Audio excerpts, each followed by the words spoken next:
May the name of the Lord be glorified. ദൈവനാമത്തിന് മഹത്വം ഉണ്ടാകട്ടെ. I really thank God for this opportunity God has given to me. ദൈവം എനിക്ക് നൽകിയ ഈ സാവകാശത്തെ ഓർത്ത് ഞാൻ ദൈവത്തെ സ്തുതിക്കുന്നു, സ്തോത്രം ചെയ്യുന്നു. For a small thought, let us turn our attention to Philippians chapter 2 verse 5. ഒരു ചെറിയ ചിന്തയോടനുബന്ധിച്ച് ഫിലിപ്പിയ ലേഖനം 2-ാം അധ്യായം അതിന്റെ 5-ാം വാക്യത്തിലേക്ക് കടന്നു വരാം. ഫിലിപ്പിയ ലേഖനം 2-ാം അധ്യായം അതിന്റെ 5-ാം വാക്യം. Let this mind be in you which was also in Christ Jesus. ക്രിസ്തുയേശുവിലുള്ള ഭാവം തന്നെ നിങ്ങളിൽ ഉണ്ടായിരിക്കട്ടെ. Here Apostle Paul he is saying to the believers at Philippi, you must have the same attitude that Christ had. ഇവിടെ അപ്പോസ്തലനായ പൗലോസ് ഫിലിപ്പിയിലുള്ള വിശ്വാസികളോട് പറയുകയാണ്, ക്രിസ്തുയേശുവിലുള്ള ഭാവം തന്നെ നിങ്ങളിൽ ഉണ്ടായിരിക്കട്ടെ. Why Apostle Paul is saying to the believers at Philippi, you have the same attitude which was Christ Jesus had? എന്തുകൊണ്ടാണ് അപ്പോസ്തലനായ പൗലോസ് പറയുന്നത് നിങ്ങൾ ക്രിസ്തുയേശുവിന്റെ ആ ഭാവമുള്ളവരായി ഇരിക്കുക എന്നുള്ളത്? If you come to the chapter 2 verse 1 to 4, Apostle Paul is saying the attitude of the believers at Philippi. ഇവിടെ 2-ാം അധ്യായത്തിലേക്ക് കടന്നു വരുമ്പോൾ അതിന്റെ 1 മുതൽ 4 വരെയുള്ള വാക്യങ്ങൾ നോക്കുമ്പോൾ അവരുടെ മനോഭാവം എപ്രകാരമാണ് എന്നുള്ളത് നമുക്ക് കാണാനായിട്ട് കഴിയും. And verse 6 to 11, Paul is speaking about how Christ lived, the attitude of Christ. നാം 6 മുതൽ 11 വരെയുള്ള വാക്യങ്ങൾ നോക്കുമ്പോൾ കർത്താവായ യേശു ക്രിസ്തുവിന്റെ ആ പ്രത്യേകതകളെ നമുക്ക് കാണാനായിട്ട് സാധിക്കും.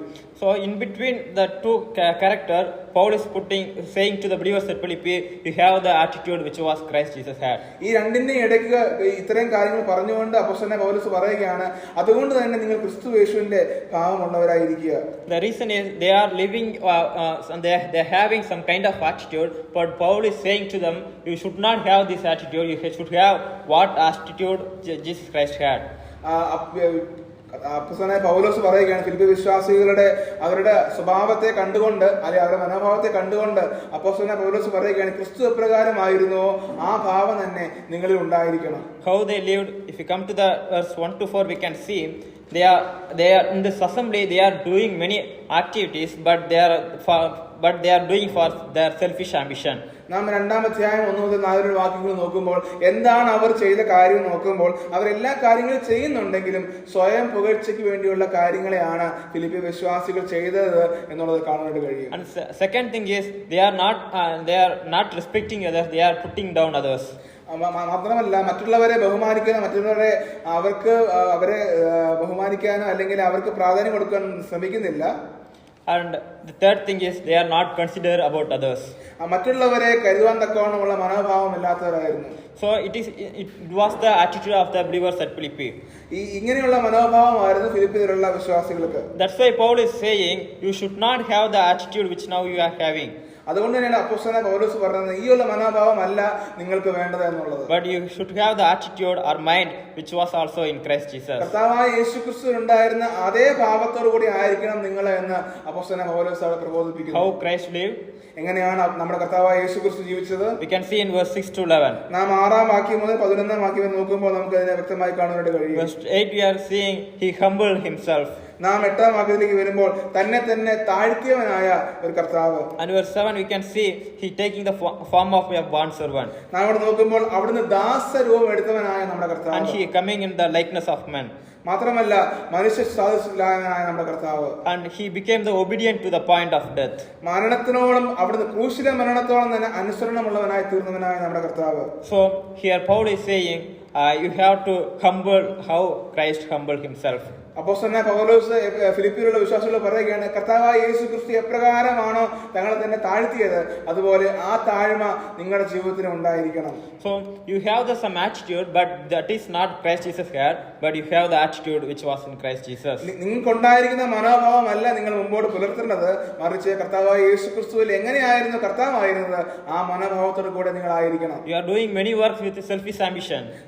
നിങ്ങൾ സ്വയം പുകഴ്ചയ്ക്ക് വേണ്ടി നിങ്ങളുടെ സ്വയം പ്രാപ്തിക്ക് വേണ്ടി നിങ്ങൾ പല കാര്യങ്ങൾ ചെയ്യുന്നുണ്ട്. എന്നാൽ അങ്ങനെയല്ല, ക്രിസ്തുവിലുള്ള ഭാവം തന്നെ ആയിരിക്കണം. You are putting down others. നിങ്ങൾ മറ്റുള്ളവരെ വിമർശിക്കുന്നവരായി തീരുന്നു, അവരെ താഴ്ത്തി കെട്ടുന്നവരായി തീരുന്നു. You are not considering about others. മറ്റുള്ളവരെ കരുതുന്നവരായി നിങ്ങൾ തീരുന്നില്ല. But Paul is saying look at the Christ. നിങ്ങൾ ക്രിസ്തുവിനേക്ക് നോക്കുക. He humbled himself. കർത്താവായ യേശു ക്രിസ്തു തന്നെ തന്നെ താഴ്ത്തി He considered about others. മറ്റുള്ളവരെ കരുതുവാനായി ഇടയായി തീർന്നു. That's why he came into this world. അതുകൊണ്ട് മാത്രമാണ് കർത്താവായ യേശു ക്രിസ്തു ഈ ലോകത്തിലേക്ക് കടന്നു He is വന്നത്. the God. അവൻ ദൈവമാണ്. But the God humbled himself. എന്നാൽ അവരുവനായ ദൈവം തന്നെ തന്നെ താഴ്ത്തി ഈ ലോകത്തിലേക്ക് കടന്നു വന്നു. So here Paul is saying you should humble yourself. അതുകൊണ്ട് അപ്പോസ്തലനായ പൗലോസ് പറയുന്നു നിങ്ങളെ തന്നെ താഴ്ത്തുക എന്നുള്ളത്. And if we come to the verse 8, we can see not verse 7, we can see the word bond servant. നാം ഇവിടെ 7-ാം വാക്യത്തിലേക്ക് കടന്നു വരുമ്പോൾ അവിടെ ദാസൻ എന്നുള്ള കാര്യം നമുക്ക് കാണാൻ കഴിയും. In some translation it is written a slave. നാം അവിടെ നോക്കുക, ചില പരിഭാഷയിൽ നാം നോക്കുമ്പോൾ ഒരു അടിമ എന്നുള്ളത് നമുക്ക് കാണാൻ കഴിയും. So in this, if you go to the ancient time, a slave in his life they have only two duties. നമുക്കറിയാം പുരാതന കാലത്തിലേക്ക് നാം മീനിങ് അതിന്റെ അർത്ഥത്തിലേക്ക് നാം കടന്നു വരുമ്പോൾ ഒരു അടിമയ്ക്ക് അല്ലെങ്കിൽ ഒരു ദാസന് രണ്ട് വിധമായ കാര്യങ്ങളെയാണ് ചെയ്യാനുള്ളത്. One is service. ഒന്ന് മറ്റുള്ളവർക്ക് അവിടുന്ന് ശുശ്രൂഷ ചെയ്യുക. A slave, he has to serve his master. ഒരു ദാസനെ സംബന്ധിച്ച് അല്ലെങ്കിൽ ഒരു അടിമയെ സംബന്ധിച്ച് തന്റെ യജമാനെ സേവിക്കുക എന്നുള്ളതാണ് അവന്റെ ചുമതല. And second thing is he has to sacrifice his life for the master. രണ്ടാമത്തെ കാര്യം തന്റെ ജീവൻ തന്റെ യജമാനു വേണ്ടി കൊടുക്കുക എന്നുള്ളതാണ്. Except the two things, there is no duty for the slave. ഈ രണ്ട് കാര്യങ്ങളല്ലാതെ ഒരു ദാസൻ അല്ലെങ്കിൽ അടിമയ്ക്ക് വേറൊരു കാര്യം ചെയ്യാനായിട്ടില്ല. Until his death he has to serve his master. തന്റെ മരണം വരെയും ഈ കാര്യങ്ങളാണ് തന്റെ യജമാനു വേണ്ടി താൻ ചെയ്യേണ്ടത്. So if you look at the life of Christ, നാം കർത്താവായ യേശു ക്രിസ്തുവിന്റെ ജീവിതത്തിലേക്ക് നോക്കുക. while he was living in this world, കർത്താവായ യേശു ക്രിസ്തു ഈ ലോകത്തിലേക്ക് ജീവിക്കുമ്പോൾ he served others. താൻ മറ്റുള്ളവരെ ശുശ്രൂഷിക്കുന്നതിനായി തീർന്നു. In Matthew 9:35, when Matthew is giving the summary of Jesus Christ ministry, നാം മത്തായിയുടെ സുവിശേഷം 9-ാം അധ്യായം അതിന്റെ 35-ാം വാക്യത്തിലേക്ക് കടന്നു വരുമ്പോൾ അവിടെ കർത്താവായ യേശു ക്രിസ്തു ശുശ്രൂഷിക്കുന്നതിനെ കുറിച്ച് നമുക്ക് കാണാനായിട്ട് കഴിയും. Then Jesus went about all the cities and villages, teaching in the synagogues, preaching the gospel of the kingdom, and healing every sickness and every disease among the people. നാം 35-ാം വാക്യത്തിൽ പ്രകാരം കാണുന്നു, യേശു പട്ടണം തോറും ഗ്രാമം തോറും സഞ്ചരിച്ച് അവരുടെ പള്ളികളിൽ ഉപദേശിച്ച് രാജ്യത്തിന്റെ സുവിശേഷം പ്രസംഗിക്കുകയും സകലവിധ ദീനവും വ്യാധിയും സൗഖ്യമാക്കുകയും ചെയ്തു. So Jesus went to all cities and he served others. കർത്താവായ യേശു ക്രിസ്തു സകല പട്ടണങ്ങളും കടന്ന് സകലരെയും ശുശ്രൂഷിക്കുന്നവരായി അവൻ തീർന്നു. And if you see his life, and he sacrificed his life for us. അത് മാത്രമല്ല കർത്താവായ യേശു ക്രിസ്തു തന്റെ ജീവനെ മറുബലിയായി കൊടുത്തു. So in Romans 6:22 we are seeing we are slaves to God. നമുക്കറിയാം റോമാലേഖനം 6-ാം അധ്യായം 22-ാം വാക്യത്തിലേക്ക് കടന്നു വരുമ്പോൾ നാം വലുതായ ദൈവത്തിന് അടിമകളാകുന്നു അല്ലെങ്കിൽ ദാസന്മാരാകുന്നു. As a slave in our life also we have this duty, this responsibility. ദാസന്മാരായിരിക്കും നമുക്ക് എല്ലാവർക്കും ഈ രണ്ട് വിധ കാര്യങ്ങളാണ് ചെയ്യാനുള്ളത്. One is service, another one is sacrifice. ഒന്ന് അവനെ സേവിക്കുന്നവരായി തീരുക, രണ്ട് നാം നമ്മെ തന്നെ സമർപ്പിക്കുന്നവരായി ത്യാഗം ചെയ്യുന്നവരായി തീരുക. So we have to serve to God and serve others. നാം ദൈവത്തെ സേവിക്കുക, അത് മാത്രമല്ല നമ്മുടെ കൂട്ടുവിശ്വാസികളെ സേവിക്കുന്നവരായി തീരുക. And we have to sacrifice our life to God. നമ്മുടെ ജീവിതത്തെ കർത്താവായ യേശു ക്രിസ്തുവിന് വേണ്ടി സമർപ്പിക്കുന്നവരായി നാം തീരണം. Christ should be model in our life. കർത്താവായ യേശു ക്രിസ്തു നമ്മുടെ മാതൃകയായി നമ്മുടെ മുമ്പിൽ ഉണ്ടായിരിക്കണം. We have to the attitude which was also in Christ Jesus. ഈ ഒരു മനോഭാവം ക്രിസ്തുവിലുള്ള ഭാവം തന്നെ നമ്മളിൽ ഉണ്ടായിരിക്കണം. That's why Paul is saying to the believers at Philippi. അതാണ് അപ്പോസ്തലനായ പൗലോസ് ഫിലിപ്പിയിലുള്ള വിശ്വാസികളോട് പറയുന്നത്. Let this mind be in you which was also in Christ Jesus. ഈ ക്രിസ്തുവിലുള്ള ഭാവം തന്നെ നിങ്ങളിലും ഉണ്ടായിരിക്കട്ടെ. We have to serve others. നാം മറ്റുള്ളവരെ ശുശ്രൂഷിക്കുന്നവരായി We തീരണം. have to serve God. നാം ദൈവത്തെ ശുശ്രൂഷിക്കണം. We have to sacrifice your life. നമ്മെ തന്നെ സമർപ്പിക്കുന്നവരായി തീരണം. And the believers at Philippi, they had the three attitudes in their lives. ഈ മൂന്ന് വിധമായ മനോഭാവങ്ങളാണ് അവരുടെ ജീവിതത്തിൽ ഉണ്ടായിരുന്നത്. The selfish ambition, ഒന്ന് സ്വയം കാര്യമായി ചെയ്യാനുള്ള കാര്യങ്ങൾ, putting down others, മറ്റുള്ളവരെ താഴ്ത്തി കിട്ടുന്നവരായി തീരുന്നു, not considering about others. മറ്റുള്ളവരെ കരുതാത്തവരായി തീരുന്നു. So Paul is saying you have to serve and you have to sacrifice. നിങ്ങൾ മറ്റുള്ളവരെ സേവിക്കുക, നിങ്ങൾ തന്നെ സമർപ്പിക്കുന്നവരായി തീരുക. So think about ourselves. നമ്മെ തന്നെ ചിന്തിച്ചു നോക്കുക.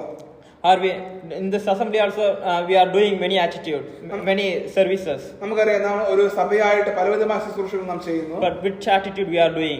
എന്നാൽ ഏത് വിധമായുള്ള മനോഭാവത്തോടു കൂടിയാണ് നാം ശുശ്രൂഷകൾ ചെയ്യുന്നത്? Are we doing with selfish ambition? നാം സ്വയത്തോടു കൂടിയാണ് അല്ലെങ്കിൽ സ്വയം നമ്മൾ ഉയരാൻ വേണ്ടിയിട്ടുള്ള കാര്യങ്ങളാണ് നാം ചെയ്യുന്നത്? Are we putting down others? അതോ നാം മറ്റുള്ളവരെ താഴ്ത്തി കിട്ടുവാനുള്ള കാര്യങ്ങളെയാണ് നാം ചെയ്യുന്നത്? Are we consider about others? നാം മറ്റുള്ളവരെ കുറിച്ച് കരുതുന്നവരായി തീരുന്നുണ്ടോ? If you are doing like that, here Paul is saying we have to we have the attitude which was also in Christ Jesus. അത് മാത്രമല്ല, നാം ഇങ്ങനെ ചെയ്യുന്നില്ലെങ്കിൽ ക്രിസ്തുവിലുള്ള പാപം നമ്മൾ അതിനെ മുറുകെ പിടിക്കാനായിട്ട് പൗലോസ് ആഹ്വാനം ചെയ്യുന്നു. So in our life we have to serve God and sacrifice our life to God. നാം കർത്താവിനെ സേവിക്കുക, നമ്മുടെ ജീവിതത്തെ ദൈവത്തിന് സമർപ്പിക്കുക. So God may help us to apply these things in our life. അത് മാത്രമല്ല, ഈ കാര്യങ്ങൾ നാം നമ്മുടെ ജീവിതത്തിൽ പ്രായോഗികമാക്കാൻ തക്കവണ്ണം ദൈവം നമ്മെ സഹായിക്കട്ടെ. God's name be glorified. ദൈവനാമം മഹത്വപ്പെടുമാറാകട്ടെ.